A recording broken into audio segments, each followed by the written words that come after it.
So Grubhub has some new clear policies and violation policies for Grubhub drivers.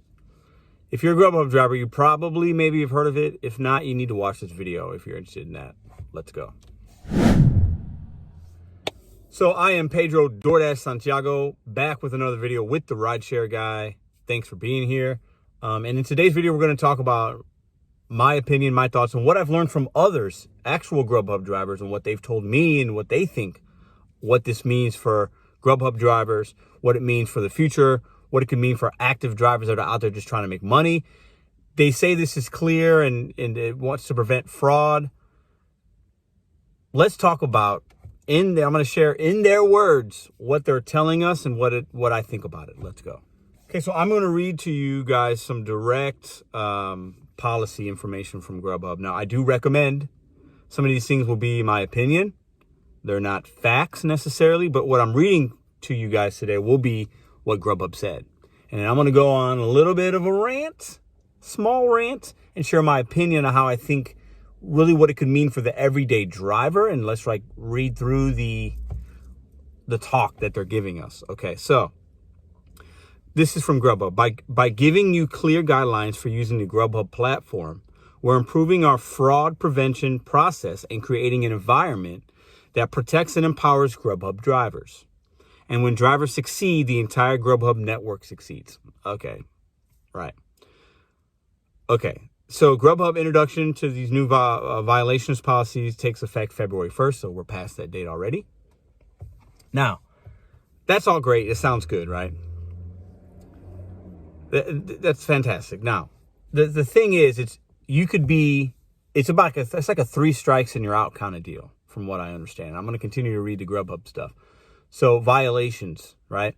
Now, if you're DoorDash and DoorDash specifically, you get one violation, it goes off. It's like the next 100, it can go off.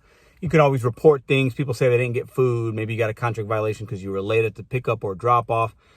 DoorDash seems to be really actually more transparent with that violation. And you could unassign up to 20 of your last 100 orders. As long as you don't dip below 80% completion rate, you can unassign.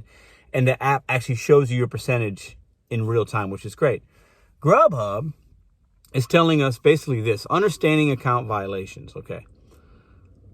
A violation is a pattern or behavior that usually associated with fraud. Fraud is a strange word to use, as many have thought. Through this new process, you'll have a clear roadmap for exactly what actions might trigger a violation on your account. We'll get into that in a minute. If a violation occurs, you'll receive a notification. So after the first, second, third one, you'll get a notification through the Grubhub for Drivers app and an email. You'll have a chance to review and acknowledge the violation via the app. If 3 violations occur, your account will be blocked. So once you get the third one, so after the first one, you can report, second one, report, you're still able to work. After the third one, okay, and we'll get into that in a minute, your account's blocked, and then maybe you'll get back on based on what information you provide. A specialist will look into. Okay, this is directly from Grubhub. What happens if I get one violation? Question mark. So you're out there doing a Grubhub, you get a violation, email, a notification, and then a notification in the app. If a violation has occurred, you'll receive an in-app notification and email. Each notification contains details about the violation, including why and when it was received, helping you to stay up to date on Grubhub's policies and avoid future violations. In order to continue receiving offers, you'll need to acknowledge the violation. So your account will be temporarily paused until you acknowledge it. So obviously you got to acknowledge it through the Grubhub for Drivers app. A violation expires after 90 days. Once it expires, the violation will be forgiven and removed from your account. So you could get one, 90 days go by, then you're back to 0. And another issue with the policy is Grubhub is telling us it's not telling us how many cancellations is too much, right? Is it 1? Is it 5? Is it 10? It doesn't really say. They're not clear with that. So that leads us to the second point. Excessive cancellations. A significant number of orders were canceled by either the restaurant or the diner. So a restaurant cancels it for whatever reason because they're closed, they don't have the product. Maybe a customer canceled it and they called the restaurant, so they canceled it. You get there, that could be a violation. Grubhub's second behavior that is a violation. Excessive cancellations. And they're not telling us how many is excessive. There's no true number. It just doesn't make that doesn't make any sense to me. The third one, frequent missed deliveries. Missed deliveries. The diner sees that their order has been delivered, but they cannot find their food. So you get to a place, you mark it as delivered, customer comes out, food's not there. Now, that could be theft on the driver's part. It could be bad information, wrong address. Maybe he set that bag, he or she set the bag at the wrong apartment A1 and it's supposed to be A2. That happens every day out there. Not for every day for the drivers, but it happens. That could be a violation. Grubhub's third behavior, that is a violation. Frequent missed deliveries. How frequent? 1, 10, 20? Is it 10 out of 100? They don't really say. Sometimes you put it in the front door and they got 2 entrances. They thought you were going to put it on the side door. They reported that they didn't get it and the customer doesn't go to the front door or the back door. As drivers, we need to make sure we have the right information from the customer. If you ever get to a building and you're not sure 100%, call the customer, document it, find out. Don't assume, don't just put food anywhere. That's on us, but that is a violation. Slow ETAs. So Grubhub says a significant number of deliveries were excessively late compared to our estimates.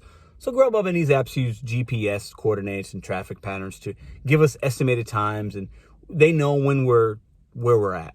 Okay. So for me, this one looks like, this is Grubhub's fourth behavior that is a violation. I get that. A lot of people do what some people call dirty multi-apping, where you'll take a Grubhub order going 5 miles north, but then you see an Uber Eats, $11, 5 miles, you take it, but it's going south. You drop off that Uber Eats first, then you drop off the Grubhub, vice versa. One of them is going to be late. Dirty multi-apping. Some people use multi-apping, it's in the same direction, doesn't affect it by more than a minute or two. Whatever, do you. But at the end of the day, this one here, slow ETAs, they're trying to protect the consumer from getting food late. I think a lot of people get food late for various reasons.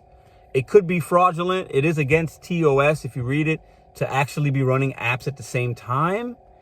And, it is what it is. Do with that information what you want. But I think many of us run multiple apps at the same time. Take the best order. Or it could be you just got a Grubhub for $8 going 3 miles. Uber goes off. $11 1 mile. You drop the Grubhub. They don't want us multi-apping in a bad way because it does affect their pocketbooks. It helps us, but it affects theirs. And everything these companies are doing now, they need to protect their money, protect the consumers. What do you guys think? So the fifth one, diner adjustments. A high number of orders adjustments have been requested by diners. Adjustments. I don't have a big thought on that. That is the fifth one. What do you guys think? Put in the comments below what you think that one is. This one here, though, the sixth one is interesting. Overcharge, place, and pay orders. So you get a Grubhub order, you got to place it, pay for it, wait for it. A significant number of place and pay orders exceeded the anticipated spending amount. This one's interesting for 2 reasons. First reason, option A. Call it option A. You get there, it says they want baked beans as a side. And you get there, you order it, and they tell us that there's actually 2 options. There's a small and a medium and a large. Let's say 3 options. And you order the large. Well, the customer wanted a small. It's $3 difference. That could be a violation. Or you order something for yourself. You order a soda pop for yourself while you're waiting, pay on the customer's account. Violation.